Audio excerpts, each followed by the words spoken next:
ಪ್ರತಿಯೊಂದು ಕತ್ತಲೆ ಮನೆಗೂ ಬೆಳಕು ದಾರಿಗಾಗಿ ಒಂದು ಕಿಡಿಕೆ ಇರುತ್ತದೆ. ಅದೇ ರೀತಿ ನಮ್ಮ ಕಷ್ಟದ ಜೀವನದಲ್ಲೂ ಸುಖದ ದಾರಿಗಾಗಿ ಒಂದು ದಾರಿ ಇದ್ದೇ ಇರುತ್ತದೆ. ಕಾಯುವ ತಾಳ್ಮೆ ಇರಬೇಕು ಅಷ್ಟೇ. ಲೈಫಲ್ಲಿ ನಾವು ಹಾಕೋ ಬಟ್ಟೆ ಬ್ರ್ಯಾಂಡೆಡ್ ಆದರೆ ಸಾಲದು, ನಾವು ಮಾಡೋ ಯೋಚನೆ ಕೂಡ ಬ್ರ್ಯಾಂಡೆಡ್ ಆಗಿರಬೇಕು.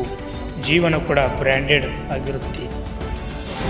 ಮಳೆಗೂ ಮುನ್ನ ಕೆಲವೊಮ್ಮೆ ಮಾತ್ರ ಆಗಸದಲ್ಲಿ ಕಾಮನಬಿಲ್ಲು ಮೂಡಿರುತ್ತದೆ. ಹಾಗೆ ಸಂತೋಷವು ಜೀವನದಲ್ಲಿ ಆಗಾಗ ಬಂದು ಕಷ್ಟಗಳು ಶಾಶ್ವತವಲ್ಲ ಎಂದು ನೆನಪಿಸುತ್ತದೆ.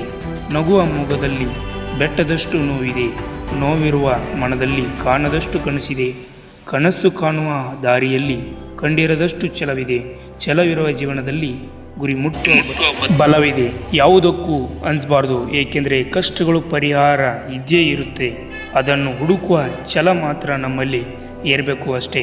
ಕೊನೆಗೊಂದು ಮಾತು, ಎಲ್ಲಿ ಹುಟ್ಟಬೇಕು ಅನ್ನೋದು ನಮ್ಮ ಕೈಯಲ್ಲಿ ಇರೋದಿಲ್ಲ, ಎಲ್ಲಿ ಮುಟ್ಟಬೇಕು ಅನ್ನೋದು ಮಾತ್ರ ನಮ್ಮ ಕೈಯಲ್ಲಿ ಇದ್ದೇ ಇರುತ್ತೆ ಫ್ರೆಂಡ್ಸ್. ಎಲ್ಲರಿಗೂ ಧನ್ಯವಾದಗಳು ಫ್ರೆಂಡ್ಸ್. ಎಲ್ಲರಿಗೂ ಒಳ್ಳೆಯದಾಗಲಿ.